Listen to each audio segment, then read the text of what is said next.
Okay बा, ही तुमची कालची टेस्ट. चला आपसात बोलणं बंद करा आणि पूर्ण लक्ष इकडे द्या. मी काय म्हणत आहे, इकडे पहा. आता केवळ फॉर्म्युला वापरणं म्हणजे केवळ कुठे कोणता फॉर्म्युला लागतो असा विचार नका करू, त्या सिच्युएशनवर विचार करायचा. मी तुम्हाला काल एक बेस्ट एक्झाम्पल म्हणून सांगतो की जर एखाद्या सबस्टन्सचं टेम्परेचर वाढत असेल किंवा कमी होत असेल, टेम्परेचर वाढत आहे याचा अर्थ तो सबस्टन्स हीटला ॲब्झॉर्ब करत आहे, टेम्परेचर कमी होत आहे याचा अर्थ सबस्टन्स हीटला इमिट करत आहे. तुम्हाला विचारलं असेल किती हीट ॲब्झॉर्ब केली किंवा किती तुम्ही दिली किंवा किती हीट इमिट झाली, बरोबर आहे, किती त्यांनी बाहेर टाकली, बाहेरच्या ऑब्जेक्टने त्यापासून किती घेतली, कोणतेही वर्ड असू शकतात. तर तुम्हाला कुठला फॉर्म्युला वापरायचा आहे, स्पेसिफिक हीटवाला, आणि त्यावरून आपण करत असतो DQ = m/s/d θ. असं समजलं पाहिजे. आता काही काही जणांना ओरली अजूनही समजत नाही. ओरली म्हणजे असं बोलून राहिलो ते त्यांच्या लक्षात नाही. DQ = m/s/d θ. इथे एस वॉटरसाठी माहीत असलं पाहिजे, 1 कॅलरी पर ग्रॅम पर डिग्री सेंटीग्रेड. पण जर का एखाद्या सबस्टन्सची स्टेटस बदलत असेल, काय स्टेट बदलत आहे, जसं तुमच्याकडे ना एका भांड्यामध्ये पाणी दिलेलं आहे आणि पाण्याचं टेम्परेचर आहे 30 डिग्री सेंटीग्रेड. तुम्हाला त्याची काय करायची आहे, वेपर करायची आहे. पूर्ण जेवढं मास असेल पाण्याचं तेवढं कशामध्ये कन्वर्ट करायचं आहे, वेपर. नाही, पहिले तर या 30 डिग्री सेंटीग्रेडपासून याचं टेम्परेचर वाढावं लागेल 100 डिग्री सेंटीग्रेडपर्यंत. टेम्परेचर वाढून राहिलं म्हणजे DQ = m/s/d θ till it is water. अजूनही काय आहे, वॉटरच आहे. पण किती टेम्परेचरला आहे, 100 डिग्री सेंटीग्रेडला. आता जर का याला थोडी हीट दिली त्याचं टेम्परेचर वाढणार नाही. ओपन कंटेनरमध्ये वॉटर घ्यायचं 100 डिग्री सेंटीग्रेडला आणि त्याला द्यायची हीट, हॅलो, तर त्यामुळे त्याचं टेम्परेचर वाढणार नाही. We can not increase the temperature of the water at 100 degree centigrade in open container, कारण ते बॉईल होत आहे, त्याचं बॉइलिंग पॉईंटवर आपण आहोत. आणि आता जर का तुम्ही हीट दिली तर हे वॉटर म्हणजे जे लिक्विड आहे त्याचं कन्व्हर्शन कशामध्ये होत आहे, वेपर. आणि किती हीट लागत आहे ते जर विचारली, DQ = m/L latent heat of vaporization. समजत आहे का? हे तर मग इथून डायरेक्टली विचारलं की एक तर पहिला फॉर्म्युला वापरतील नाही तर दुसरा फॉर्म्युला वापरतील. दोनही वापरायचे आहेत. पहिले टेम्परेचर चेंज करायचं आहे, नंतर त्याला वेपराईज करायचं. मग माझा मुद्दा काय होता माझा मुद्दा होता की आपण फक्त फॉर्म्युला नाही, ते सिच्युएशन आणि त्याला लागणारा फॉर्म्युला, सिच्युएशन आणि त्याला लागणारा फॉर्म्युला. समजून राहिलं का? याला म्हणतात कॉन्सेप्ट क्लिअर असणं. नाही तर मग इथे हा काही विचार करायची गरजच नाही. प्रॉब्लेममध्ये काय काय क्वांटिटीज दिलेल्या आणि काय काय टर्म्सवाला फॉर्म्युला घेतला आणि तो वापरून टाकलं, कॅल्क्युलेशन केलं, असं नाही. सिच्युएशन बरोबर समजून घ्या, नंतर फॉर्म्युला धावत तुमच्याकडे येणार. बरोबर आहे? तर असा प्रत्येक वेळेस आपल्याला विचार करून आन्सर काढायचा. ठीक आहे. आणि टेस्टमध्ये ना दोन नाही, एका क्वेश्चनमध्ये मिस्टेक होती. त्याचं आन्सर 2 रेडियन/सेकंड पाहिजे होतं, ते नव्हतं त्याच्यामध्ये. मला वाटतं 3 रिपीट झालं होतं का, 2 वेळा रिपीट झालं होतं. ओके, तर चला पहिल्या 5 सांगा काही प्रॉब्लेम असेल. 4th, चला पूर्ण लक्ष इकडे पहा. क्वेश्चन नंबर 4, इकडे बोर्डवर लक्ष पहा. कॉइन ऑफ, किती सिंपल प्रॉब्लेम्स आहेत आणि सेम लॉजिक वापरायचं आहे जे तुम्हाला शिकवलेलं आहे. पहा इकडे लक्ष द्या. A coin of mass 4.8 kg and radius 1 metre rolling on a horizontal surface. पहा लक्ष द्या, हा एक कॉइन आहे. कोणता प्रॉब्लेम घेतो आपण, 4th. हा कॉइन आहे आणि हा हॉरिझॉन्टल सरफेसवर काय होत आहे, रोल होत आहे. तुम्हाला काय दिलेलं आहे, त्या कॉइनचं मास दिलेला आहे, त्या कॉइनची रॅडियस दिलेली आहे. बरोबर आहे, रॅडियस किती आहे, 1 मीटर. किती मोठं कॉइन, बरोबर आहे, एक प्रकारची डिस्क आहे. कॉइन छोटे छोटे म्हणायला पाहिजे, पण हा एक मोठा कॉइन आहे ज्याची रॅडियस 1 मीटर आहे. तो काय होत आहे, रोल होत आहे. त्याचं मास पण तुम्हाला दिलेलं आहे. समर्था लक्ष द्या इकडे. हां, नंतर with sliding with angular velocity. Angular velocity कशामध्ये आहे, 600 रोटेशन पर मिनिट. वा, प्रॉब्लेम इथे जातो. आपल्याला समजलं पाहिजे आपल्याला कुठली होमोजिनियस सिस्टम ऑफ युनिट्स वापरायची असते.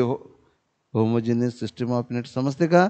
एक एक तर तुम्ही मास ग्रॅममध्ये वापरा, बरोबर आहे, रेडियस सेंटीमीटरमध्ये वापरा, एनर्जी ऑर्गमध्ये वापरा, दॅट इज सीजीएस सिस्टीम, किंवा मास किलोग्रॅममध्ये वापरा, रेडियस मीटरमध्ये वापरा, फोर्स न्यूटनमध्ये वापरा आणि वर्क जूलमध्ये मिळेल. एम के एस सिस्टीम, होमोजिनियस सिस्टीम वापरायची असते. इथे मला सांगा काय दिलेलं आहे? अँग्युलर फ्रिक्वेन्सी म्हटलेलं, म्हणताना अँग्युलर फ्रिक्वेन्सी म्हटलेलं आहे, पण त्याचं युनिट काय आहे? Rotations per minute. मला सांगा, इज इट अँग्युलर फ्रिक्वेन्सी और लिनियर फ्रिक्वेन्सी? नाही. बघा, एका सेकंदात किती रोटेशन होतात, एका मिनिटात किती रोटेशन होतात, एका तासात किती होतात, दॅट इज लिनियर. आणि जिथे अँगल दिला असतो, अँगलचं युनिट काय असते? Radian, radian per second, that is angular. म्हणताना असं खूप ठिकाणी म्हटलेलं आहे, कारण की तो असं गोल फिरत आहे म्हणून वर्ड वापरलेला आहे अँग्युलर. लिनियर म्हटलं, लिनियर चाललं नसतं, कारण की असा व्हायब्रेट होऊन राहिला तरी लिनियर, ते कॉईन असा व्हायब्रेट होत असाल तरी लिनियर वापरता येणार, ते गोलच फिरत आहे म्हणून वर्ड वापरला अँग्युलर. पण युनिटवरून लक्षात येते रोटेशन पर मिनिट, बरोबर आहे, हे काय आहे? लिनियर फ्रिक्वेन्सी आहे, बरोबर आहे. म्हणून तुम्ही काय कराल? रोटेशन पर मिनिटचं कन्व्हर्शन रोटेशन पर सेकंडमध्ये कराल. म्हणून हे काय झालं बघा ना, हे सरळ सरळ काय झालं? 600 RPM रोटेशन्स पर मिनिट. पण RPMच्या काय करा? RPS कसे कराल? 6ने डिवाइड करा. याला 6ने डिवाइड केलं तर F = 600/60. 60 कॅन्सल, 0. हां, नाही तर 0 कराल का? तर काय होणार? 10 RPS होते. ही झाली फ्रिक्वेन्सी. तुम्हाला काय विचार? What is total kinetic energy of the coin? जर तुम्हाला F माहिती आहे तर V काय असते? R omega. R ओमेगाला काय लिहिता येते? 2πf. म्हणजे व्हीचा प्रॉब्लेम मिटला. मला वाटतं आता करून द्यायची गरज नाही तुम्हाला. रोटेशनल कायनेटिक एनर्जी, रोलिंग बॉडीची कायनेटिक एनर्जी काय असते? ½ mv², 1 + k²/r². ओके. पण ही इन द फॉर्म ऑफ काय आहे? In the form of disc आहे. कॉइन म्हणजे एक प्रकारचा डिस्क. आणि डिस्क जर असेल तर डिस्कसाठी आय बरोबर किती असतो? 1/2 mr². आणि त्यामुळे k²/r² किती असते? 1/2. समजत आहे? म्हणून हे काय होणार? ½ mv². 1 + 1/2 काय येणार? 3/2. आणि म्हणून हे काय होणार? It is 3/4 mv². समजलं? तुम्ही व्हीच्या जागी काय लिहू शकता?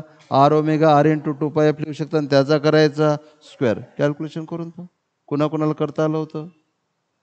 आता जमेल? बरं, पुढे जमेल का आता? F RPMच्या काय करा? RPS. नाही इथेच प्रॉब्लेम होऊन जातो, लक्ष द्या. नंतर आपल्याला व्हीची गरज आहे. V = R omega. Omega is 2πf. V = R omega, omega 2πf. हो की नाही? काय विचारलं? Rolling kinetic energy ½ mv², 1 + k²/r². Coin म्हणजे एक प्रकारची डिस्क. डिस्क म्हटलं की k²/r². 1/2. 1 + 1/2 काय झाले? 3/2. So 3/4 mv². व्ही तुम्ही इथं कॅल्क्युलेट करा आणि इथं टाकला तरी चालेल, किंवा याच्या ऐवजी लिहिला तरी चालेल. मला वाटतं सेपरेट करायला पुरते, होऊ शकते, सिम्पल वाटणार तुम्हाला. समजलं? आणि युनिट काय येणार? जूल येणार, बरोबर आहे. आणि इथे पाय तसाच ठेवलेला आहे काही ऑप्शनमध्ये, बरोबर आहे. मग इथे जो पाय आहे तुम्ही ॲज इट इज राहू द्या आणि तो इथे वापरा. जमेल? करून पाहावं लागेल. आता हे करून देणं माझी जबाबदारी नाही आहे, तुम्ही करून पाहायला घरी. आणि कॅल्क्युलेशन टीचरने किती करून दिले, तुम्ही जर करून नाही पाहिले तुम्ही त्यात मास्टर नाही होणार. ते करता करता तुम्ही मास्टर होणार त्याच्यामध्ये. ओके, चला पुढे सांगा. 10 पर्यंत कोणी विचारलं? हातवर करत चला. 7. ओके, पहा क्वेश्चन नंबर 7. पहा, लक्ष द्या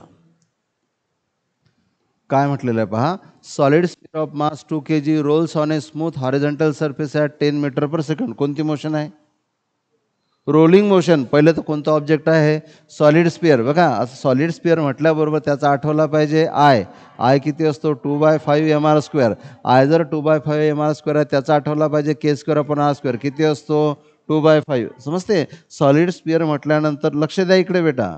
सॉलिड स्पिअर म्हटल्यानंतर ह्या गोष्टी आपल्या माइंडमध्येच व्हायला पाहिजेत. याच्यासाठी पेपर वर्क करायची गरज नाही भासली पाहिजे. ठीक आहे, पहिल्यांदाच 1-2 वेळा चालेल, नंतर ना हे आपल्या माइंडमध्येच राहते. तर हे असं लिहायची गरज नाही आहे. सॉलिड स्पिअर आहे आणि कोणती मोशन आहे? रोलिंग मोशन आहे. रोलिंग बरोबर आहे ना, रोल्स म्हटलेलं आहे, रोलिंग मोशन. रोलिंग मोशन जसं म्हटलं जाणार तुमच्या डोक्यात फॉर्म्युला डोकावला पाहिजे. काय? Half M V square into 1 + k² upon R square. हे पटापट पटापट ऑटोमॅटिक झालं पाहिजे. ओके, काही लिहायची गरज नाही भासली पाहिजे. ओके, तर स्पीड पण तुम्हाला दिलेला आहे. It rolls up a smooth incline. काय होतं? एका स्मूथ इन्क्लाइनवर वर चढत आहे. रोल्स अप स्मूथ इन्क्लाइन आणि अँगल किती दिलेला आहे? 30 degree with horizontal height attend by the sphere before it stops. बघा सिच्युएशन काय. हा स्पिअर असा येत आहे आणि हा जो पाथ आहे इथे काय झालेला आहे? इन्क्लाइन. हा अँगल दिलेला आहे theta equal to 90 degree, sorry 30 degree. आणि हा कुठे जाऊन थांबेल याची काय विचारली? हा स्पिअर इथे असा आला रोलिंग मोशनमध्ये, हा असा वर जात आहे. तुम्हाला काय विचारलं? हाईट विचारलं. सरळ सरळ काय इथे काय असणार? रोटेशनल कायनेटिक एनर्जी, आणि त्याचं कन्व्हर्शन कशामध्ये होणार? पोटेन्शियल एनर्जीमध्ये. बरोबर. So rotational kinetic energy equal to potential energy. उलटं लिहिलं तरी चालते. Potential energy M G H, rotational kinetic energy half M V square 1 + k² upon R square. आता एम एम काय झाला? Cancel. So G H equal to काय करणार? Half V square k² upon R square 2/5. 1 + 2/5 7/5. Okay, म्हणून हे काय झालं की एच जर तुम्हाला काढायचं असेल तर हे काय झालं? 7/10 v²/g. 7/10 v²/g. आता बरोबर आहे ना.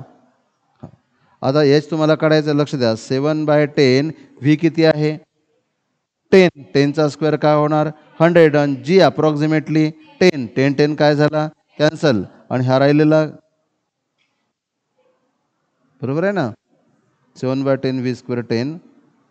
तर म्हणून काय झालं? 7. म्हणून आन्सर काय आलं? 7 metre. So H equal to काय झालं? 7 मीटर अप्रॉक्सिमेटली. ऐका तर, 1 मिनिट. अप्रॉक्सिमेटली एच काय झाला? 7 मीटर. पण ऐका तर, पण हा जी थोडासा कमी आहे तर एच थोडासा जास्त आहे. बरोबर आहे. एच जर थोडा जास्त घेतला तर हा 700 किंवा 7 मीटर तर हा येणारच नाही. 7 पॉसिबलच नाही आहे, कारण की जी 10 नाही घ्यायचं आहे, जी घ्यायचं आहे 9.8. तुम्ही म्हणाल तुम्ही तर काढलं 7 पॉसिबल नाही म्हणून राहिले. आपण अप्रॉक्सिमेशन काढलं. इथे ऑप्शनमध्ये जर 7 आणि 7.1 प्रेझेंट असेल तर तुम्ही जर जी थोडासा कमी केला तर आन्सर थोडंसं वाढेल आणि ते 7.2 येते ॲक्च्युली. बरोबर आहे. पण नाही, 7 हे तर 7 झालं ना. 700 सेंटीमीटर म्हणजे 7 मीटर. 7 मीटर नाही, तुम्ही ॲटलिस्ट काय घ्यायला पाहिजे? 7.1 घ्यायला पाहिजे. आता पण इथे प्रॉब्लेम काय झाला इथं नन ऑफ दिस टाकण्यात आलं. नन ऑफ दिसमुळे काय झालं की हे जर ॲक्च्युअली कॅल्क्युलेट केलं जी इक्वल टू 9.8 घेऊन तर तुम्हाला हे मिळते 7.23 असं काहीतरी मिळते. बरोबर आहे. त्यामुळे त्याचा आन्सर येते 7.2. त्यामुळे इथे प्रॉब्लेम काय झाला की जर तुम्ही जी 9.8 घेतला तर नन ऑफ दिसकडे सुद्धा तुम्ही जाऊ शकता, कारण की 7.1 आणि 7.2. प्रॉब्लेम समजून राहिलं तुम्हाला काय आहे तर? समजत आहे का? कळलं? तर इथे मग याला तुम्ही एक क्वेश्चनमधली गडबड म्हणू शकता, कारण की इथे क्लेम करायला चान्स आहे आपल्याला, है ना. कारण की 7.1 आन्सर येत नाही, आन्सर येते 7.2. एक तर 9.8 वापरा किंवा जी इक्वल टू 10 वापरा. मला तर वापरता येणार नाही. 9.8 जर वापरला तर आन्सर 7.23 असं काहीतरी येते, है ना. करा बरं किती येणार. इथे काय येणार? तुम्हाला काय करायचं? जस्ट या जीच्या जागी काय वापरायचं आहे? 9.8. बरोबर आहे. म्हणून एक झिरो जर कॅन्सल नाही केला तर 70/9.8 करा बरं. 70/9.8 करा ना. एक जण करा, कोणीतरी कॅल्क्युलेटरवर मोबाईल काढा आणि करा. 70/9.8 करा.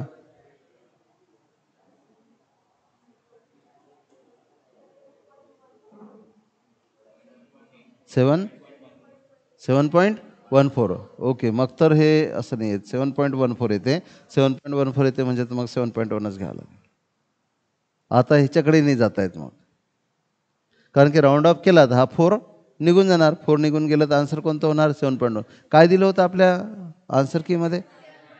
7.1 है ना. 7.1चा आन्सर आहे. मला वाटलं होतं नन ऑफ दिस असू शकते, पण ते ॲक्युरेट केल्यामुळे ते 7.1 झालं. चला, पॉईंट क्लिअर झाला.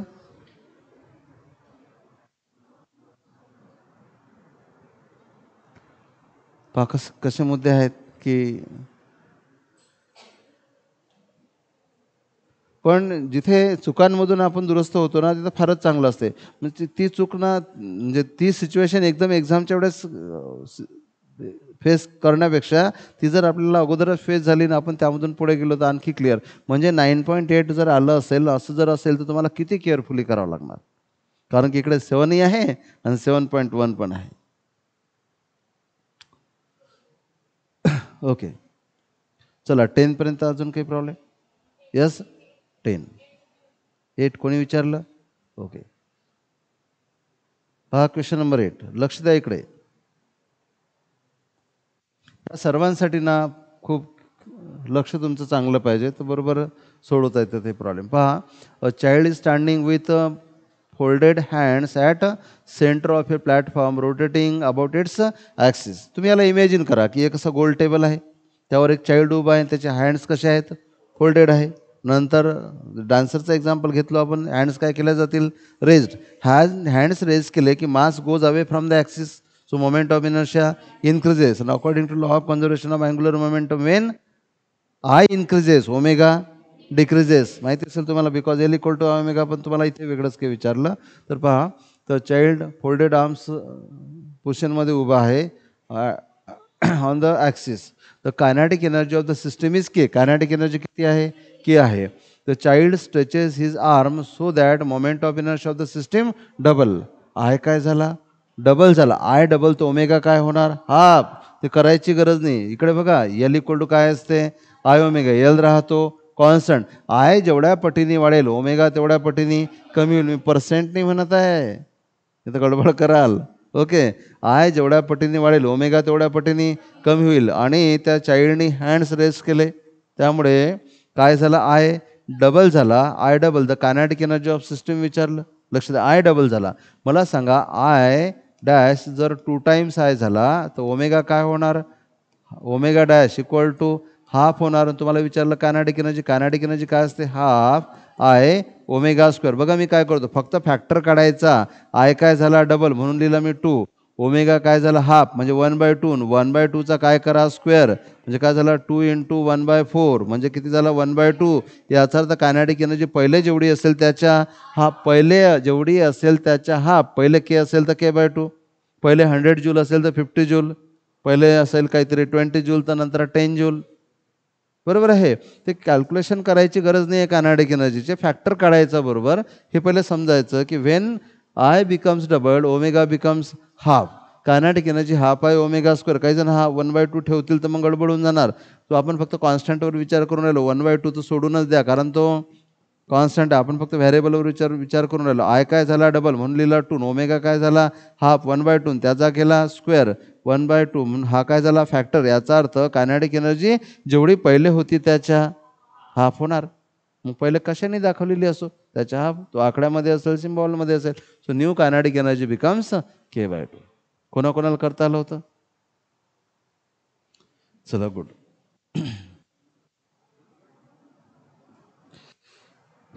10 नंबर पहा.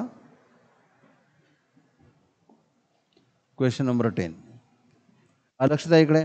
अ thin metal disc of radius 0.25 metre. काय आपल्याकडे थिन मेटल डिस्क आहे. डिस्क हॅलो काय दिलेलं डिस्कचं काहीच माहीत नाही. ओके लक्ष द्या इकडे. नाही नाही मी ज्यावेळेस सांगतो ना त्यावेळेस पूर्ण लक्ष इकडे द्या. तुम्ही चालले 45वर 30वर मी आहे 10वर बरोबर. नंतर म्हणणार की आम्हाला समजलं नाही तर मग कसं काय. पहिलेच तर गडबड होऊन राहिली. तू तर वेगळंच घेऊन बसला काहीतरी है ना. उसके पास तेरे पास रख बेटा उसको जरूरत नाही पेपर के. कोण मागितला त्याच्याजवळ त्याचाही पेपर आहे आणि तुझा मागून राहिला तो. अभी पीरियड में चेक करने के लिए बहुत बढिया एकदम मस्त. त्याला फक्त आकड्याशी मतलब आहे. त्याला क्वेश्चनशी काही मतलब नाही आहे. क्वेश्चनमध्ये काय आन्सर ABCD पाहून राहिला फक्त तो आहे ना रे. ओके पहा लक्ष द्या. Thin metal disc of radius. तुम्ही असे नखरे करता मग तुम्हाला कठीण जाते. आणि हे आतापासूनची सवय नाही अगोदरपासूनची तुमची सवय म्हणून तुम्ही डेव्हलप नाही होऊन राहिले लवकर. सोडा आता तरी ते. इकडे पहा टेन्शन नको घेऊ. पहा, thin metal disc of radius 0.25 metre 1/4 metre R दिलेला आहे. मास किती आहे? 2 kg. कोणाचं? पेनचं? हां हां. डिस्क मास आहे 2 kg. Starts from rest, rolls down incline plane. Incline प्लेनवरून रोल डाऊन होणार आहे, अशी खाली येणार आहे. डायग्राम इमेजिन करायची. Okay. If it's rotational kinetic energy is 4 joule. काय दिलेलं आहे? Rotational kinetic energy 4 joule at the foot of incline plane. ज्यावेळेस हे इथे पोहोचेल, तुम्हाला कोणती एनर्जी दिलेली आहे? Rotational kinetic energy. ॲक्च्युअल ते काय होत आहे? रोल डाऊन, रोलिंग होत आहे. पण तुम्हाला रोलिंगवाली कायनेटिक एनर्जी दिली का? तुम्हाला कोणती दिली? रोटेशनल कायनेटिक एनर्जी दिली 4 joule at the end of the plane. बरोबर, at the bottom of the plane. Linear velocity at the same point is. तुम्हाला काय विचारलं? लिनियर व्हेलॉसिटी विचारलं.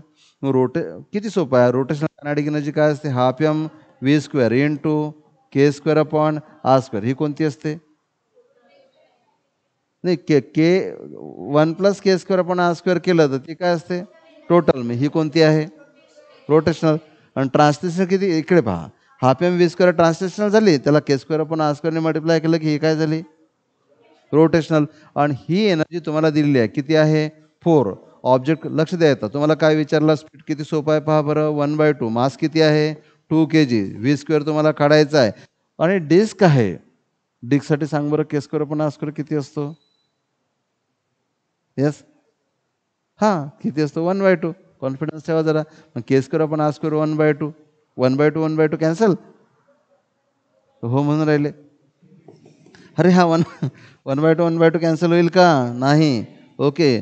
तर इथे काय होणार? हा 2 काय झाला? कॅन्सल. हा 2 इकडे घ्या, म्हणजे व्ही स्क्वेअर बरोबर काय मिळेल? सॉरी, 2 × 4 किती? 8. व्ही स्क्वेअर जर 8 तर व्ही बरोबर काय झाला? 2 × √2. सो 2√2. हो की नाही? कोणाकोणाचा आलाय बरोबर? याच्यापेक्षा काय असणार आहे एक्झाममध्ये? हेच असणार आहे. एकदा बेस तयार झाला, पहा ऐका, एकदा जर बेस तयार झाला ना, तर तुम्हाला 80% प्रॉब्लेम तर तसेच येतील. सिली मिस्टेक नका करू. फक्त क्वेश्चन केअरफुली वाचा, त्याला बरोबर समजून घ्या. फॉर्म्युले आकडे आकडे नाही झाले पाहिजे. ती सिच्युएशन काय होऊन राहिली ते समजून घ्या. रोल होत आहे, इथे पोहोचत आहे. ओके. मला सांगा, तर हे जर तुम्हाला माहीत आहे तर तुम्हाला बाकी कायनेटिक एनर्जी काढता येतील का? पर व्ही मिळाला, एम मिळाला, हाफ एम व्ही स्क्वेअर काढता येणार. बरोबर आहे. आणि त्यामुळे टोटल कायनेटिक एनर्जी काढता येणार. तशी एक कोणती दिली तर टोटल काढता येत असते, कारण की ऑब्जेक्टमध्ये आपल्याला के स्क्वेअर अपॉन आर स्क्वेअर माहिती असतं. समजलं? मोडायचं. हां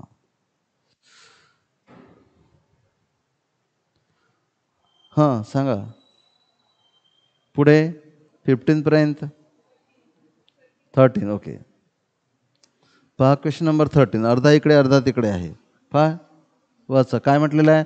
4 point masses m each are symmetrically placed on circumference of a disk of mass m. एक डिस्क आहे. हॅलो, तर डिस्कचं मास कॅपिटल एम आहे. त्यावर पॉईंट ठेवलेले आहेत. प्रत्येक पॉईंटचं मास, तोंडातून शब्दच ते निघत आमच्या. अरे 4 सिमिलर पॉईंट masses. तर पॉईंट मास कशाने दाखवलं? Small M. आणि डिस्कचं मास कशाने दाखवलं? Capital M. हे उलटं पण केलं जाते. पक्क पकडू नका ठेव जो कोणत्या गोष्टीला. बरोबर आहे. रॅडियस डीनी दाखवतात आणि डायमीटर आरनी दाखवतात. एकाच फॉर्म्युल्यामध्ये डेन्सिटी डी असते आहे ना, आणि दुसरं काहीतरी रो असते. आपण ना आपलं ठरलेलं असते तेच वापरतो आपण, असं नाही. जे दिलं असेल ते वापरायचं. ओके. तर पॉईंट मास एम आहे आणि डिस्कचं मास कॅपिटल एम आहे. डिस्क दिलेले आहे, डिस्कचं मास आहे कॅपिटल एम. ओके. पुढे काय म्हटलं? आणि कसे ठेवलेले आहेत? सिमेट्रिकली ठेवले आहेत. कुठे ठेवले आहेत? सिमेट्रिकली मध्ये ठेवलेले आहेत की डायमीटरवर आहे? सर्कम्फरन्सवर ठेवलेले आहेत, तेही महत्त्वाचं आहे. म्हणजे ठेवले डिस्कवर. कुठे ठेवले तेही महत्त्वाचं आहे ना. त्याचं लोकेशन तुमच्या डोळ्यासमोर असं बोलत असताना डायग्राम येऊन राहिली असेल, ते सगळ्यात महत्त्वाचं आहे. ओके. पुढे काय म्हटलेलं आहे आणखी? तर डिस्कची रॅडियस किती आहे? R. Moment of inertia of the system about an axis passing through centre O perpendicular to plane of the disc. फारच तो सोपं आहे. इकडे बघा, ही डिस्क अशी काढतो मी. ही डिस्क आहे. डिस्कचा मोमेंट ऑफ इनर्शिया काय असणार? Half capital M into R square. सर्कम्फरन्सवर किती पार्टिकल ठेवले आहेत? 4. इथे इथे इथे आणि इथे. बरोबर आहे. प्रत्येक पार्टिकलचं मास सेम आणि रेडियस आर आहे. ॲक्सिसपासूनचं अंतर आहे. प्रत्येक पार्टिकलचा मोमेंट ऑफ इनर्शिया किती? M R square. तर असे किती आहेत? 4 किती ठेवा, बरोबर आहे. काय लिहिता येणार, 4 small M into R square. Hardly तुम्हाला काय करता येईल, आर स्क्वेअर कॉमन काढता येईल. इथे तर काढलेलं नाही आहे. 1/2 M R square plus 4 M R square. Very simple, simple logic आहे. कोणाकोणाचं आहे बरोबर. हे तर चुकलंच नाही पाहिजे. आणि तुम्ही कोणतीही एक्झाम घ्या, तुम्हाला काही क्वेश्चन्स इझी मिळतीलच मिळतील, बरोबर. तुम्ही लास्ट इयर पेपर्स पहा, MST-CETचे अवेलेबल आहेत, नेटवरही अवेलेबल आहेत, है ना. तर तुम्हाला पाहता येतील. तुम्हाला खूप सारे क्वेश्चन सोपे आहेत. ट्विस्टेड क्वेश्चन, फार कठीण क्वेश्चन कमी आलेले असतात. येस 16. त्याच्या अगोदर कोणाला काही प्रॉब्लेम आहे 16च्या अगोदर. 14. ओके, पहा क्वेश्चन नंबर 14. पहा, 3 point masses each of mass m are placed at corners of equilateral triangle of side L. The moment of inertia of this system about axis along one side of the triangle. axis along one, हे तर फारच सोपं आहे यार. पहा लक्ष द्या, समजा हा झाला इक्विलॅटरल ट्रायंगल. ओके, आणि साईड किती आहे, प्रत्येक साईड एलनी दाखवलेली आहे, आणि ॲक्सिस आहे अलॉंग वन साईड. मला सांगा, ॲक्सिस वन साईड झाल्यामुळे लक्ष द्या इकडे, आता खाली नका भाऊ. हा पार्टिकल काय झाला ॲक्सिसवर, हा पार्टिकल काय झाला ॲक्सिस. जो पार्टिकलवर ॲक्सिसवर आहे त्याचा R0 त्याचा मोमेंट ऑफ इनर्शिया कोणाचा 0. तुम्ही म्हणता त्याचा सगळ्यात सोपं उत्तर, जो ॲक्सिसवर असेल, जो स्वतःभोवती फिरून राहिला. पहा, स्वतःभोवती फिरणाराच्या प्रत्येकाचा मोमेंट ऑफ इनर्शिया 0 असतो काय. स्वतःभोवती फिरणारा जर पॉईंट असेल तर त्याचा मोमेंट ऑफ इनर्शिया 0. स्वतःभोवती फिरणारा जर स्पियर असेल तर त्याचा मोमेंट ऑफ इनर्शिया 0 नाही. स्वतःभोवती फिरणाऱ्या स्पियरला, डिस्कला मोमेंट ऑफ इनर्शिया असतो. स्वतःभोवती फिरणाऱ्या पॉईंटला मोमेंट ऑफ इनर्शिया नसतो, कारण पॉईंटचे डायमेन्शन आपण 0 घेतो. पॉईंटला आपण डायमेन्शनच नाही घेत. मग याचाही मोमेंट ऑफ इनर्शिया 0 झाला, याचाही मोमेंट ऑफ इनर्शिया 0 झाला. मग या एकाचाच काढायचा तर फक्त हे परपेंडिक्युलर अंतरच काढावं लागेल ना. मग हा पूर्ण अँगल किती झाला 60 डिग्री, अर्धा अँगल किती झाला 30 डिग्री. तर हे एल आहे, तर हे अंतर किती होणार, हे एवढं एल इंटू कॉस 30, बरोबर आहे. हे झालं आर, एल इंटू कॉस 30 √3/2. म्हणून आर बरोबर काय झाला एल इंटू √3/2. एकाचाच मोमेंट ऑफ इनर्शिया घ्यायचा, I = m into R square. M into R हा त्याचा स्क्वेअर, याचा स्क्वेअर केला तर काय होणार L² into 3/4. So 3/4 ml². So 3/4 ml. Very simple. कोणाकोणाला करता आलं होतं. आता हेच प्रॉब्लेम एवढ्या वेगवेगळ्या तऱ्हेने विचारता येते, काय सांगायचं तुम्हाला.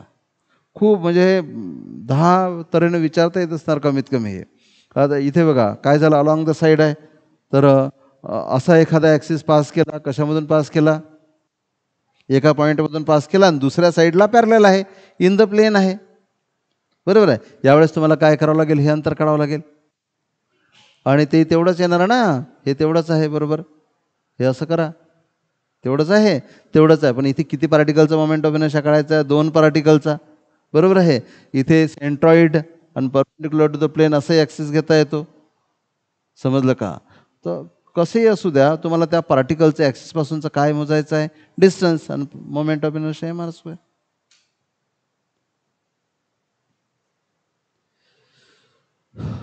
पुढे सांगा, कोणतं विचारलं होतं 16. ओके, पहा क्वेश्चन नंबर 16. माहिती आहे का तुम्हाला यार, कळतच नाही या एजमध्ये, बहुतेकांना कळत नाही म्हणा, की अभ्यासासारखी मजाच नाही घ्यायच्यात. अभ्यास करा खूप चांगलं, वर्गात इम्प्रेशन चांगलं, कॉलेजमध्ये इम्प्रेशन चांगलं, सोसायटीत इम्प्रेशन चांगलं, करिअर चांगलं आहे ना, नंतरचं लाईफ चांगलं. करा काय लागते फक्त अभ्यास करा, नाही का. एवढ्या गोष्टी जर आपल्याला चांगल्या मिळत, आणि चुकून एकदा अभ्यास करायची लत लागली ना, तर तुम्हाला चिडचिड होणार की जर अभ्यास नाही झाला तर. टाईम वेस्ट झाला, तुम्हाला वाटेल की यार गडबड होऊन राहिली, आपण चांगल्या याच्यामध्ये नाही आहो, ॲटमॉस्फिअरमध्ये नाही आहो, तुम्हाला चेंज करावंसं वाटेल. पण आपण तर एवढ्या गडबडमध्ये फसलेलो आहो की आपल्याला ते गडबडच चांगली वाटायला लागते, है ना. चांगल्या गोष्टीची टेस्टच नाही आली अजून. बहुतेकांचं असंच असते एकदा. आणि एक पहा, लक्ष द्या इकडे, हे तर बिलकुल 100% खरी गोष्ट ही आहे की एक सिच्युएशन अशी येणार की ती कोणाची ऑलरेडी येऊन गेलेली असेल, कोणाची आता येणार, कोणाची पुढे येणार, की तुम्ही ना खूप केअरफुली करायला लागेल. तुम्ही खूप कॉन्सन्ट्रेशननी गोष्टी करायला लागाल, म्हणजे अर्थात अभ्यास करायला लागाल, बरोबर आहे. आणि तो पॉईंट तुम्हाला एकदा मिळाला की तुम्ही तो रिदम कंटिन्यू ठेवायचा प्रयत्न नंतर कराल, बरोबर आहे. काय होते की ज्यांचा तो पॉईंट 8, 9, 10मध्ये कुठेतरी आला ते पुढे पुढे पुढे चालत राहतात. 11, 12मध्ये ते खूप चांगलं स्कोअर करतात. कुणाचा तो पॉईंट नंतर येतो. काही जण तुम्ही ऐकलं असेल की 10वीला साधारण मार्क्स होते, 12वीला फेल झाला तरी IAS झाला, बरोबर आहे. त्यांनी तो कुठेतरी तो मुद्दा पकडला, बरोबर आहे. नंतर तो ते करायला लागला. फोकसशिवाय थोडं होणार, असं नाही होऊ शकत. जादू थोडी झाली 10वीत फेल झाला, 11वी 12वीत फेल झाला, नंतर ना तसंच तो करायला लागला आणि तसं त्यासोबत जादू झाली आणि तो IAS झाला, असं थोडं नव्हत असते. तो पॉईंट जो आहे, कोणता पॉईंट की अभ्यासात इंटरेस्ट यायला लागेल तन्मन धनाने त्याच्या त्या कामासाठी झोकून देणे. तो पॉईंट कोणाचा अगोदर आलेला असतो, कोणाचा 11, 12मध्ये येतो, तो कोणाचा नंतर येतो, है ना. पण जेवढा त्या मुद्द्याला तुम्ही, त्या पॉईंटला तुम्ही जेवढा लवकर पोहोचाल तेवढं तुमचा प्रोग्रेस चांगला होईल. आणि अभ्यास किती चांगली गोष्ट आहे अभ्यास करणं. कायचा अभ्यास आहे ना, तुम्ही कुठेही करू शकता. फक्त लाईट पाहिजे, पुस्तक पाहिजे, सगळ्यात महत्त्वाची इच्छा पाहिजे ते करायची. पण कुठल्या कुठे मला धुळे नावाचा एक विद्यार्थी भेटला, माझा जुना विद्यार्थी. त्याला 68 लाख रुपीजचं पॅकेज आहे, 68 लाख रुपीज, बरोबर आहे. मला त्या दिवशी ना त्याला गडबडमध्ये सांगायचं राहिलं की त्याला मी बोलावणार होतो क्लासमध्ये. इथेच राहतो आपल्या बाजूला. सांगा बरं, घरी बसून जर तुम्हाला एवढे पैसे भेटून राहिले यार, तसेच थोडं ना भेटतात. माझा एक नातेवाईक आहे, काल त्याच्या घरी मी गेलो होतो. तर चांगल्या कॉलेजमधून त्याने केलं, काही कोर्सेस केले, बरोबर आहे. त्याला एका कंपनीने आता 17 लाख रुपयाचं पॅकेज दिलं. काय समजा इंजिनिअरिंग झालं आणि 2 वर्ष झाली, किती पैसा मिळतो, है ना. आणि लाईफ बिलकुल सेटल. काय करावं लागते, फक्त अभ्यास करावा लागते. पण आपण तोच करायला तयार नाही. हे प्रॉब्लेम वगैरे तुमच्यासाठी काय चॅलेंज आहे का? हे काहीच नाही आहे. अरे आम्हाला काहीच नाही आहे तुमच्यासमोर विचार केला तर. तुमच्यात एवढी एनर्जी आहे, तुम्ही जागृतच कधी कराल त्याला समजत नाही. आमची एनर्जी तुमच्यासमोर काहीच नाही आहे, बरोबर आहे. एवढ्या लहान लहान ॲक्युरसीनी तुम्ही विचार करता. कधी कधी डिफिकल्टीज विचारतात ना विद्यार्थी, तर असं वाटतं यार हे आपल्यापेक्षाही तुम्ही शार्प असता आमच्यापेक्षाही. तुम्ही कराल केव्हा, है ना. तुमचं सगळं लक्ष याला कुचका मार, त्याला कुचका मार, या खुर्चीवरली त्या खुर्चीवरली, याच्याकडे पहा, याच्याकडे पहा, असंच तुम्ही करत राहता सगळं गडबड. तर जरा मस्तपैकी अभ्यासाला लागा, मजा येईल तुम्हाला. आपण करतच नाही. चला, कोणतं विचारलं? 16 नंबर. ओके, पहा, लक्ष द्या इकडे. 3 आयडेंटिकल थिन रॉड्स. बघा, थिन रॉड का म्हणतात? कारण की थिक रॉडचा मोमेंट ऑफ इनर्शिया वेगळा असतो. इकडे पहा, बरोबर. हा जो थिन रॉड असेल ना, थिन, तर याचा moment of inertia about this axis ml²/12, about this axis ml²/3. पण हात जर थिक झाला ना, त्याचा मोमेंट ऑफ इनर्शिया वेगळा होतो. त्याच्यामध्ये त्या डिस्कचा जो कट आहे त्याचा 1/4 mr², किंवा हॉलो असेल तर 1/2 mr² आपण ॲड करतो. म्हणून थिन वर्ड वापरलेला असतो. आपल्याला माहिती पाहिजे थिनच का वापरलं, नाही तर मग रॉड किती थिक घेतला तर ऑप्शन तेच नाही राहतील, बदलतील. तर थिन रॉड घेतलेला आहे. So 3 identical thin rods, each of length L, mass M, are joint together to form a letter H. 3 रॉडपासून काय तयार केलं? H असं लेटर तयार केलं. What is moment of inertia of the system about one of the side of the one of the side of H. Hच्या कुठल्या तरी एका साईडच्या अबाउट काय विचारला? मोमेंट ऑफ इनर्शिया विचारला. कुठल्या तरी एका साईडच्या अबाउट विचार केला तर थोडंसं याच्यामध्ये आणखी ॲक्युरसी पाहिजे होती. कारण की हॉरिझॉन्टल मधली साईडसुद्धा एक साईड आहे, ती यांनी सोडून दिली. प्रॉब्लेम त्यांनी तयार केला. इकडे बघा, तर हे ते रॉड झाले आणि हे 3 साईड आहेत. इकडे बोर्डवर लक्ष द्या. तर समजा तुम्ही काय की ही साईड घेतली, ही साईड, ओके. तर मला सांगा, या रॉडचा स्वतःचा मोमेंट ऑफ इनर्शिया काय झाला? 0 झाला, ओके. आणि हा जो ॲक्सिस आहे या रॉडच्या एका एंडमधून पास होत आहे. त्यामुळे मोमेंट ऑफ इनर्शिया काढताना काय कराल? ह्या एका रॉडसाठी काय होणार? तो ml²/3 होणार ना. तर ह्या एका रॉडसाठी, हॉरिझॉन्टल रॉडसाठी हा काय झाला? ml²/3 म्हणजे 1/3 ml². पण व्हॉट अबाउट दिस रॉड? हां, ह्या रॉडला काय करा? मास कन्सिडर करा, एक सिंगल पार्टिकल कन्सिडर करा. आणि या पार्टिकलचं अंतर किती आहे? L. म्हणून तो जो व्हर्टिकल रॉड आहे त्याचा मोमेंट ऑफ इनर्शिया काढताना फक्त ml² घ्यावा लागेल. आता ॲक्सिसच्या बोट घेतलं तरी चालेल, ॲक्सिसच्या बोट घेतलं तरी तेच सिच्युएशन आहे. म्हणून 1/3 ml² प्लस ml² कॉमन काढला 1 + 1/3 3/4 ml². काय होणार? सो ओके किती 4/3 ml². So answer should be 4/3 ml². समजलं का? मग याचा मोमेंट ऑफ इनर्शिया या रॉडचा काय झाला 0, याचा काय झाला ml²/3, याचा ml². तुम्हाला ml² तर कोणाचाच नव्हता. याचा प्रत्येक पार्टिकलचं अंतर ॲक्सिसपासून सेम आहे, बरोबर आहे. आणि ज्या प्रत्येक पार्टिकलचं अंतर सेम असते त्याचा मास इंटू r² करत असतात. पण याचा मोमेंट ऑफ इनर्शिया काय झाला m इंटू r म्हणजे l². समजलं का? आता याच्याऐवजी ही साईड घेतली तरी तेच आहे, पण इथे एक सुटलं की लक्ष द्या इकडे. समजा काय केलं असतं कोणीतरी 3 साईड आहेत, ही जर साईड आहे असं जर घेतलं असतं तर कोण सांगेल? आता ह्या रॉडचा प्रत्येक पॉईंट ॲक्सिसवर झाला, त्यामुळे त्याचा रॉडचा मोमेंट ऑफ इनर्शिया सोडून द्या. त्या रॉडच्या सेंटरमधून पास झाला परपेंडिक्युलर आहे ml²/3 पहिल्याच आहे, ml²/3 दुसऱ्याच आहे, ml²/3 plus ml²/3 2 times ml²/3. So 2 times ml²/3 2/3 ml². 2/3 ml² ऑप्शनमध्ये नाही आहे ना? आहे. ओके. एक तर 4/3 ml² किंवा 2/3 ml². समजत आहे? पण प्रॉब्लेम झाला परत. तर म्हणून इथे साईड जे आहेत ना, मोमेंट ऑफ इनर्शिया काय म्हणतात, what is the moment of inertia of system about one of the sides of H. तर एचच्या ह्या साईड घेतलेल्या आहे फक्त इथे. पण हिने काय गुन्हा केला, ही पण साईडच आहे ना. ओके. तर ह्या सिच्युएशनमध्ये हे समजलं, हे पण बरोबर आहे, हे पण करेक्टच आहे विचार केला तर. Along the side joining two vertical sides असं जर म्हटलं तर हे येणार. तर इथे काय करा तुम्ही, व्हर्टिकल साईड करा. आणि इथे काय करा, ही कोणती झाली त्या एचची, हॉरिझॉन्टल साईड. बोर्डवर व्हर्टिकल आहे म्हणून. समजलं का? पण आपल्या ह्या अशा गोष्टी आहेत म्हणजे जिथे ॲक्युरसी त्या क्वेश्चनमध्ये कमी पडून राहिली. त्यांनी काय केलं, एका साईडचा विचार केला. क्वेश्चन कुठल्या तरी बुकमधलेच आहेत. पॉईंट समजला? Okay. Which of the following is possible विचारलं असतं ना, तर ते दोन्ही पॉसिबलच आहेत, कारण तिन्ही साईडच आहेत. हॉरिझॉन्टल पण काय झाली, साईडच झाली. यस, काय डाऊट? हां, हे बघा, हा जो एच आहे इकडे बघा, या एचला सांगायचं समजलं नाही, इकडे बघा, या एचला मी असं केलं तर एचचा काय झाला, आय झाला. आय केला असतं तरी चाललं असतं यार. आपण ना एचच करत बसलो, त्याचा एचच्या जागी काय बनवला, आय बनवला. मला सांगा, इकडे 3 रॉड आहेत, हा झाला ॲक्सिस. मग ह्या रॉडचा मोमेंट ऑफ इनर्शिया काय झाला 0. सॉरी ml²/3 घेतलं मी, ml²/12 पाहिजे होतं. इथे ml²/12 आणि इथे ml²/12. So 2 times ml²/12. So 2 times ml²/12 म्हणजे काय पाहिजे होतं, ml²/6 पाहिजे होतं. म्हणजे इथे जे हे केलं होतं हे सोडून द्या, मी ते एका एंडमधून पास केलं होतं त्यामुळे झालं होतं. हे करेक्ट आहे. समजलं का? ml²/6. इथं आहे का ml²/6? नाही आहे. चला, इथे काही कन्फ्युजन नाही आहे. पण त्या 3 रॉडपासून काय बनवता येतो, आय पण बनवता येतो. त्याचा जर आय बनवला आणि या साईडच्या बोर्ड घेतलं तर काय होणार, ml²/6.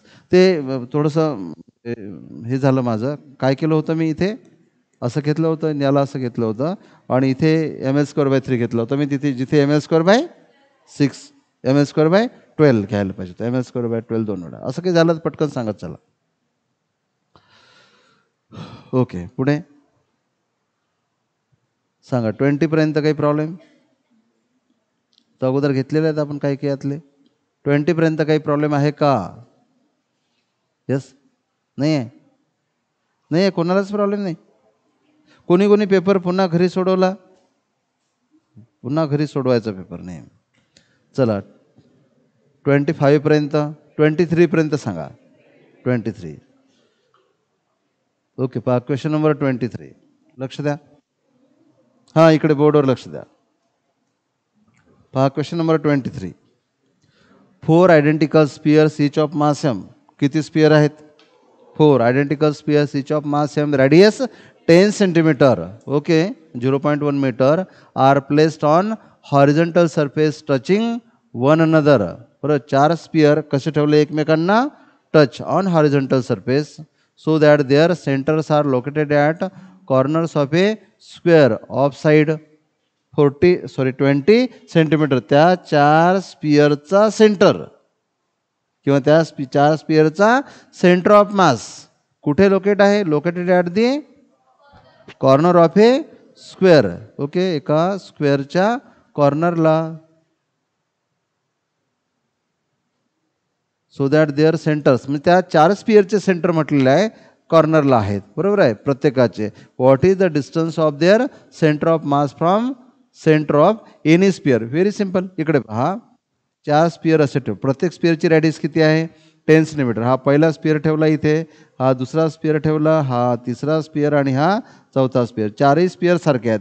प्रत्येक स्पिअरचा सेंटर ऑफ मास सेंटरला आहे. तुम्हाला काय विचारलं? या पूर्ण सिस्टीमचा centre of mass from the centre of the sphere. बरोबर आहे. कोणत्याही स्पिअरच्या सेंटरपासून हे विचारलं.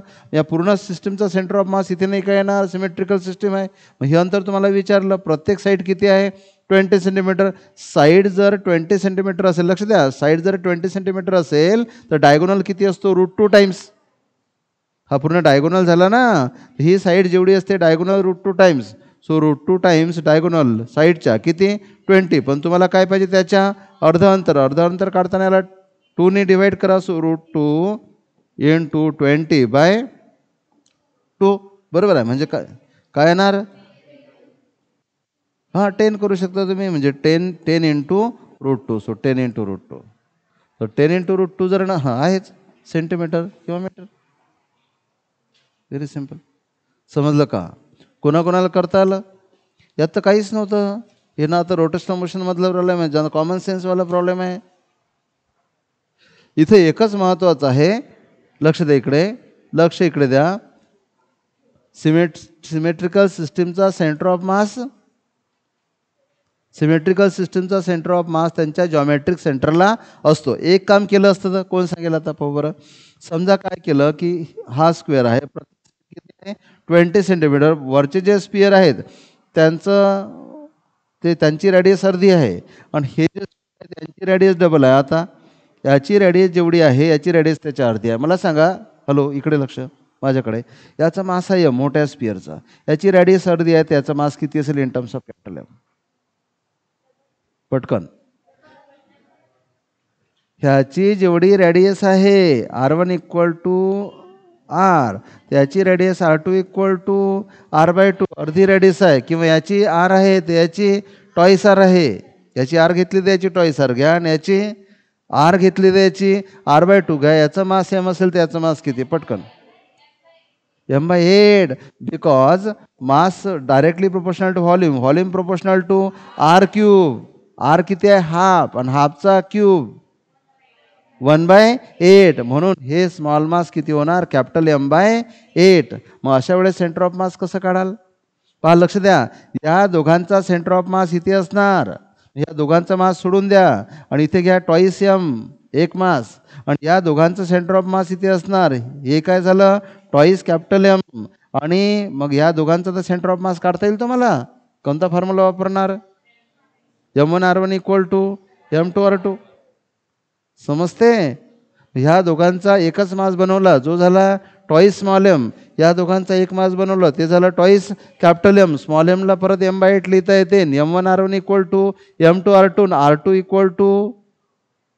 = एका R1 ला R घ्यावं लागेल ना. तर R1 + R2 = टोटल किती? 20 सेंटीमीटर. किंवा टोटलला काय लिहू शकता? R. सो R1 काढताना तुम्ही काय करणार? R मधून R2 मायनस करणार. त्याचा एक शॉर्टकटही बनवला होता आपण 2 पार्टिकल सिस्टीमसाठी. पहिल्या पार्टिकलचा मास M1 आहे, दुसऱ्या पार्टिकलचा मास M2 आहे, सेंटर ऑफ मास इथे आहे आणि हे अंतर R1 आहे. कोण सांगेल R1चा काय फॉर्म्युला होता? येस. हां इथे जर M1 असेल तर इथे M2/M1 + M2 टाइम्स R हे वापरावं लागेल. बघा प्रॉब्लेम तेच, फक्त स्पिअर काय केले? लहान मोठे केले. तर या 2 स्पिअरचं एक मास बनलं, या 2 स्पिअरचं एक मास बनलं. आणि हा जो व्हर्टिकल किंवा जो काही असेल काय म्हणू आपण, ही साईड या साईडवर राहणार. बरोबर आहे. आणि तो या फॉर्म्युल्याने काढावा लागेल. समजत आहे? बदलून प्रॉब्लेम आला तर जमलं पाहिजे. याच्यापेक्षा हे जर तुम्हाला समजत असेल त्याच्यापेक्षा काय बदलवणार आहेत? समजून राहिलं? हां 25 पर्यंत सांगा. 24. 24मध्ये डायग्राम नाही आले तुमच्या पेपरमध्ये आहे डायग्राम द्या. ओके, हे तर किती वेळा घेतलं यार आपण, आहे ना. परत घ्यायचं. कोणाला नाही समजलं, कोणाला नाही समजलं, तुम्हाला नाही समजलं. ओके, तर पूर्ण टाईम आता याच्यात जाणार आपला, काही हरकत नाही. पहा, पण एक खूप चांगला प्रॉब्लेम आहे. हे प्रॉब्लेम डिगसाठी घेता येते, हेच प्रॉब्लेम स्पिअरसाठी घेता येते. या प्रॉब्लेममध्ये तो जो कट आहे त्याची रॅडियस कमी करता येते, जास्त तर नाही करता येणार इथे जेवढी आहे त्यापेक्षा. ओके, तर पहा काय म्हटलेलं आहे. The spherical hollow is made in a lead sphere of radius r such that its surface touches the outside surface of the lead sphere and passes through the center. What is the shift in center of mass of the sphere as a result of this falling? Okay, पकडा. पहा इथे gap दिलेला आहे, याच गॅपमध्ये करतो आता मी. पहा किती चांगला प्रॉब्लेम आहे. कोणता? 24 नंबर. पहा लक्ष द्या काय करायचं. हे प्रॉब्लेम तुम्हाला डिगसाठी करता आलं पाहिजे, हे प्रॉब्लेम तुम्हाला स्पिअरसाठी करता आलं पाहिजे. ओके, पहा इकडे लक्ष द्या. इथे स्पिअर आहे, हा एक स्पिअर आहे, सॉलिड स्पिअर, लीड स्पिअर असो, गोल्ड स्पिअर असो, बरोबर आहे, सिल्वर स्पिअर असो, त्यांनी काही फरक नाही पडत. तर या स्पिअरची रॅडियस किती आहे? आर. याचा सेंटर ऑफ मास इथे आहे सेंटरला. त्यामध्ये एक कट केला, कॅव्हिटी तयार केली, त्यामधला एक स्पिअर काढून टाकला. जो स्पिअर काढून टाकला, कट केला, तो हा स्पिअर आहे. बघा हा कसा दाखवला, हा असा आहे की याचं एक टोक जे आहे ते पेरिमीटरमधून, बाउंड्रीमधून पास झालं आणि एक टोक सेंटरमधून पास झालं. म्हणजे जो स्पिअर तुम्ही कट केला, त्या कट केलेल्या स्पिअरची रॅडियस किती आहे? r/2. बरोबर आहे. आता विचार करा, एंटायर स्पिअरचं जर मास एम असेल, एंटायर स्पिअरचं मास एम असेल, तर आता झालं याची रॅडियस काय झाली? आता या स्मॉल स्पिअरचं मास किती असणार? m/8. Since V proportional to, since mass proportional to r³. समजलं का? समजलं हो की नाही? हा जो कट केला याचा मास इथे घ्या, याला दाखवलं तुम्ही स्मॉल एम नाही, बरोबर आहे. हा झाला स्मॉल एम, याचा मास तुम्हाला मिळालं किती? m/8. याचं या सेंटर ऑफ मास पासूनचं अंतर हे इथे दाखवलं तरी तेच आहे. हे अंतर किती मिळालं तुम्हाला? r/2. याला मी इथे न दाखवता इथे दाखवू शकतो. ओके, सारखंच आहे. हे अंतर मिळालं तुम्हाला r/2. तुम्ही याला म्हणू शकता m1, या अंतराला म्हणू शकता r1. आता राहिलं रिमेनिंग. बघा, ही कॅव्हिटी काढून टाकल्यानंतर सेंटर ऑफ मास जो सेंटरला होता तो इकडे शिफ्ट झाला. आणि समजा हे मास झालं m2, तर m2 कसं काढाल? तर ह्या पूर्ण मास mमधून याचं m/8 मायनस करा. m2 = m मायनस m/8 म्हणजे काय मिळेल? 7m/8. बरोबर आहे, 7/8 टाइम्स m. हे झालं m2. आणि याचं अंतर जे असेल r2, हेच तर तुम्हाला काढायचं आहे. जेवढं अंतर r2 असेल तेवढा हा काय झाला? शिफ्ट झाला. शिफ्ट झाला म्हणजे तुम्हाला काय काढायचं आहे? r2. आणि फॉर्म्युला m1r1 = m2r2. तर आपण याला उलटं लिहू. So m2r2 = m1r1. किती सिंपल झालं यार. m2 किती आहे? 7/8 टाइम्स m इंटू r2 तुम्हाला काढायचं आहे. m1 किती आहे? m/8. आणि r1 किती आहे? r/2. बरोबर आहे. तर m काय झाला? कॅन्सल. 8 काय झाला? कॅन्सल. तुम्हाला r2 काढायचा. सो r2 = 7 इकडे घ्या. So r/14. किती सिंपल आहे. तुम्ही बुकमध्ये जाऊन पहा जरा काय काय केलेलं आहे. तर विचित्र विचित्र करून ठेवलेला आहे प्रॉब्लेम. समजलं काय केलं? हॅलो, बेस काय वापरला इथे? Mass moment about centre of mass is 0. हा झाला सेंटर ऑफ मास एंटायर डिस्कचा. So m1r1 = m2r2. आणि सॉरी, हे स्पिअरसाठी झालं. हे जर डिस्कसाठी केलं असतं तर मास प्रोपोर्शनल टू r². इथे किती आलं असतं? m/4. m/4. इथे किती आलं असतं? m - m/4, 3m/4. Again formula हाच, m1r1 = m2r2. तुम्हाला r2 काढायचा, शिफ्ट काढायचे. सहज सहज करता येते अगदी. समजलं? Okay.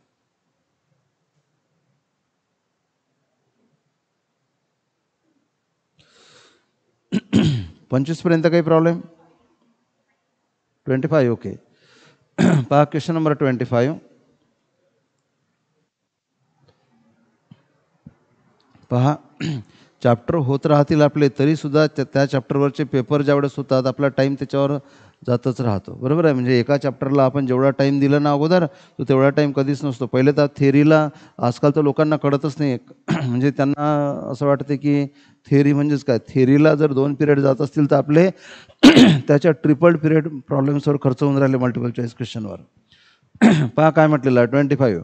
Ring and disc of different masses are rotating with same kinetic energy. बघा, एक ऑब्जेक्ट कुठला आहे? रिंग. दुसरा ऑब्जेक्ट कुठला आहे? डिस्क. आणि त्यांचे मासेसही कसे आहेत? डिफरंट. बरोबर आहे. Different masses are rotating with same kinetic energy. त्यांची रोटेशनल कायनेटिक एनर्जी कशी आहे?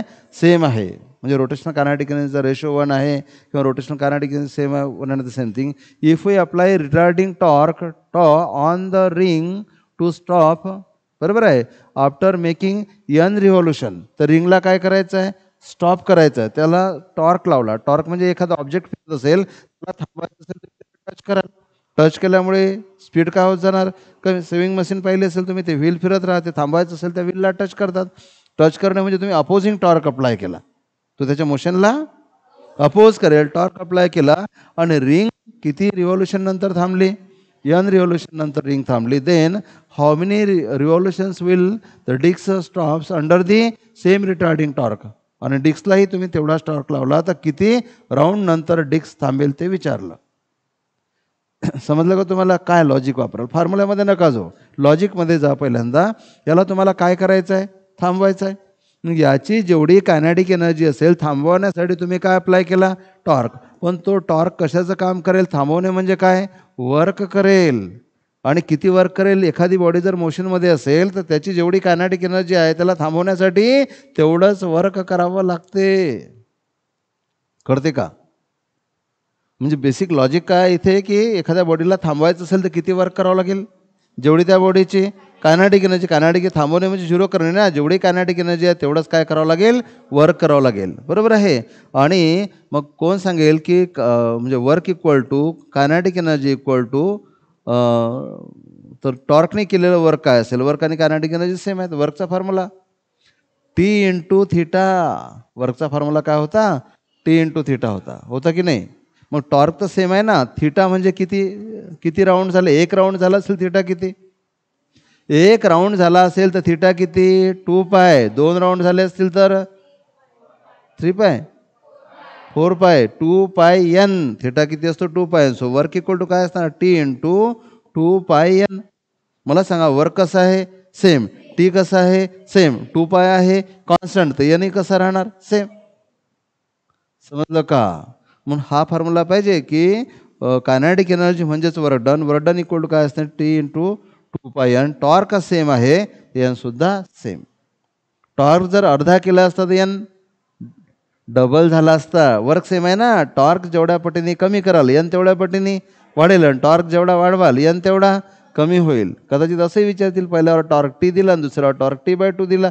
टॉर्क जेवढ्या पटीने कमी कराल नंबर ऑफ रिलेशन तेवढ्या पटीने वाढतील. समजत आहे? म्हणून काय फॉर्म्युला अप्लाय कराल इथे? पहिले तर लॉजिक अप्लाय कराल. इथे काय कराल तुम्ही की चेंज इन कायनेटिक एनर्जी, बरोबर आहे, equal to work equal to T into theta. So work equal to T into theta is 2 pi N. Work same आहे, टी सेम आहे, 2 पाय सेम आहे, तर एन सुद्धा सेम राहील. पहिल्या केसमध्ये जेवढा एन, दुसऱ्या केसमध्ये तेवढाच एन. समजलं का? पण कायनेटिक एनर्जी सेम असल्यामुळे असं झालं. मोडायचं?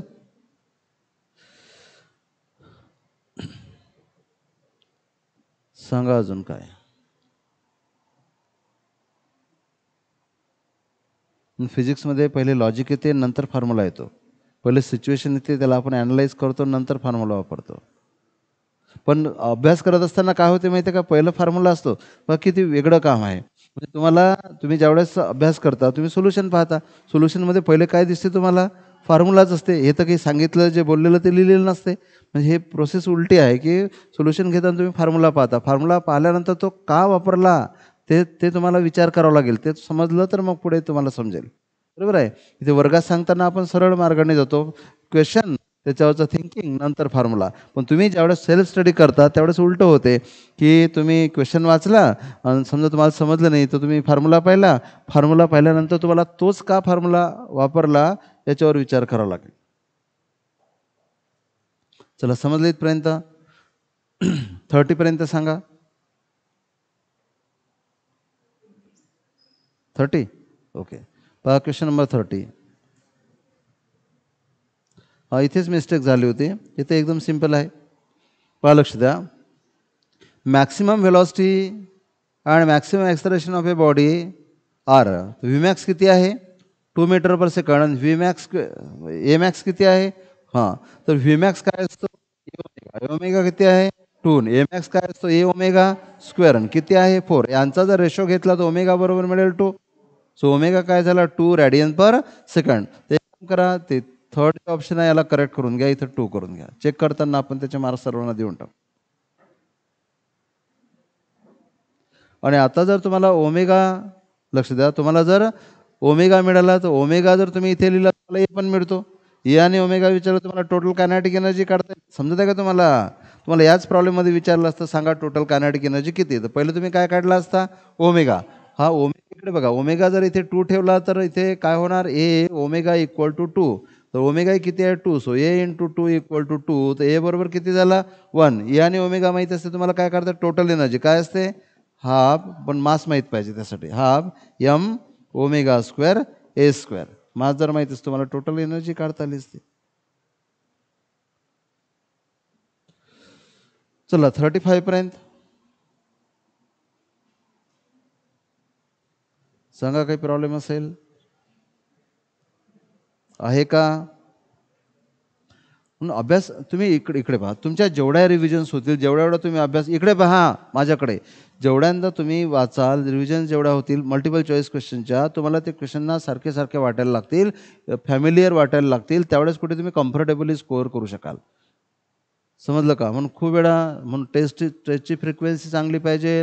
घरी तुम्ही स्वतःहून रिपिटेशनही करायला पाहिजे. आणखी एक काम करायचं, जेवढे चॅप्टर झाले ना तर तुम्ही दररोज असं ठरवा की दररोज आपल्याला एका झालेल्या चॅप्टरचे फॉर्म्युले रिपीट करायचे आहेत. फक्त फॉर्म्युलेच पाहायचे एकदा, पण दररोज एका चॅप्टरचे पाहायचे. एक दिवस सर्क्युलर मोशन पाहिला, दुसऱ्या दिवशी रोटेशनल डायनॅमिक्स, तिसऱ्या दिवशी फ्लुइड डायनॅमिक्स, असं करत राहायचं. आपली स्वतःचीच एक डिसिप्लिन मेंटेन करायची की दररोज एका चॅप्टरचे, जे अगोदरचे आहेत, एका चॅप्टरचे फॉर्म्युले वाचल्या गेले पाहिजेत. मग ते फॉर्म्युले पाठ होतात आणि बरोबर ज्यावेळेस सिच्युएशन येईल त्यावेळेस वापरता येतात. हे समजलं तुम्हाला? इथे काय विचारलं? एका ऑसिलेशनमध्ये किती वेळा कायनेटिक एनर्जी आणि पोटेन्शियल एनर्जी यांच्यामधलं चेंजबद्दल विचारलं. खूप वेळा डिस्कशन झालं आपलं त्याच्यावर. नंतर 40 पर्यंत सांगा. आहे काय काही problem? Up to question number 40. Yes 42. पहा एकदम सिंपल आहे क्वेश्चन नंबर 42. इतक्या वेळा प्रॉब्लेम्स विचारल्या त्या सिच्युएशन्सवर. इकडे पहा, ऐका तर इकडे बोर्डवर पहा, इकडे मन लावा जरा. तर काय म्हटलेलं आहे? A pendulum of length 2 metre lift at P. त्याला असं लिफ्ट केलं. असं लिफ्ट केल्यामुळे इथे जी पोटेन्शियल एनर्जी होणार ती किती होणार? mgh. पण एच किती होणार? जेवढी लेंथ आहे तेवढाच एच होणार. म्हणजे काय लिहिता येणार? mgl, H equal to L. कारण त्याला 90 डिग्रीने टर्न केलं किंवा हॉरिझॉन्टल केलं, बरोबर आहे. When it reaches Q, it loses 10% of its total energy due to air resistance. हा इथून सोडून दिला आणि इथे ज्यावेळेस हा पोहोचला, किती एनर्जी त्यांनी लॉस्ट केली? 10%. कशामुळे? एअर रेजिस्टन्समुळे. एअरमध्ये फ्रिक्शनमध्ये त्याची 10% एनर्जी वेस्ट झाली. What is the velocity at Q? मग इथे किती राहिली? 10% लॉस झाली, तर राहिलं किती? 90%. मग इथे या पोटेन्शियल एनर्जी, लक्ष द्या, पोटेन्शियल एनर्जीचं कन्व्हर्शन झालं असेल कायनेटिक एनर्जीमध्ये, पण किती पर्सेंट? 90%. म्हणून इथली कायनेटिक एनर्जी, इथली जी पोटेन्शियल एनर्जी आहे 90% of potential energy at extreme position. 90%ला तुम्ही 0.9 घेऊ शकता, बरोबर आहे. किंवा तुम्ही असंही करू शकता, ॲक्च्युली असं जर जमत नसेल तर इथे जेवढी पोटेन्शियल एनर्जी आहे त्याला 100ने डिवाईड केलं तर काय झाला? 1%. पण तुम्हाला किती पाहिजे? 90%. Multiplied by 90. समजलं पाहिजे. असं की केलं असेल तर काय आहे? किंवा 90% म्हणजे 0.9 असंही तुम्ही लिहू शकता. कसंही लिहिलं तरी चालते, मी सर्वच लिहून टाकतो. इथे जी कायनेटिक एनर्जी आहे ती काय झाली? 90% ऑफ पोटेन्शियल एनर्जी, बरोबर आहे. So kinetic energy equal to 0.9 of potential energy. कसाला समजलं?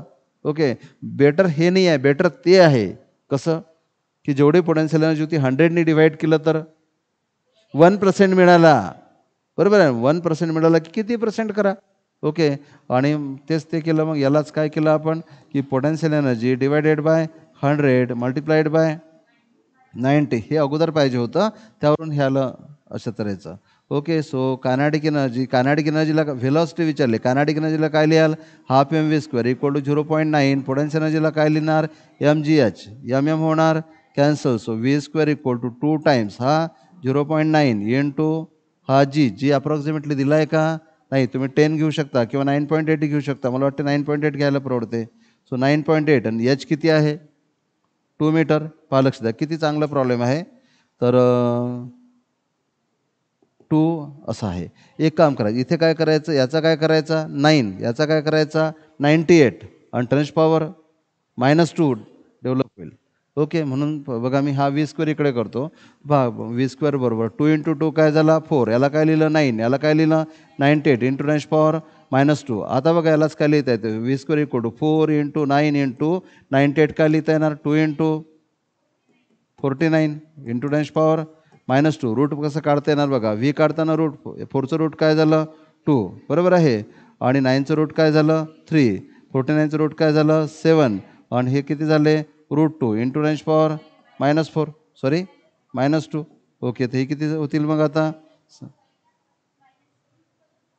-2चं रूट, ओके. -2चं रूट काय येणार -1 येणार, ओके. तर किती होतील आता हे किती झाले 6 into 7, yes.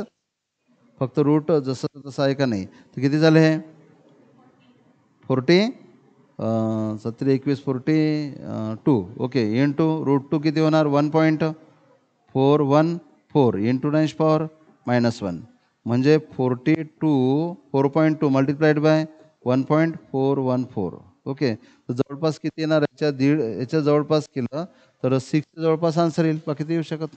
So answer should be 6. आणखी सोपं करता येते काय 10 घेऊन, 10 जर घेतलं तर आणखी सोपं होते, ओके.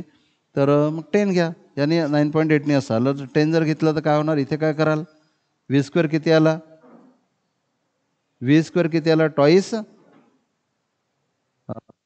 9gh. सो v² किती आला 0.9 into twice into g into h. So v² equal to 0.9 into 2 into g 10 आणि h किती आहे 2, ओके. 10ने मल्टिप्लाय केलं तर काय होणार 9. सो v² बरोबर काय झालं 9 इंटू 2 इंटू 2, बरोबर आहे, ओके. सो v बरोबर काय होणार 3 इंटू 2, बरोबर आहे. तर v बरोबर काय झाला 6 मीटर पर सेकंड, ओके. म्हणजे 10 जर घेतलं तर आन्सर एकदम सोपं होऊन जातं.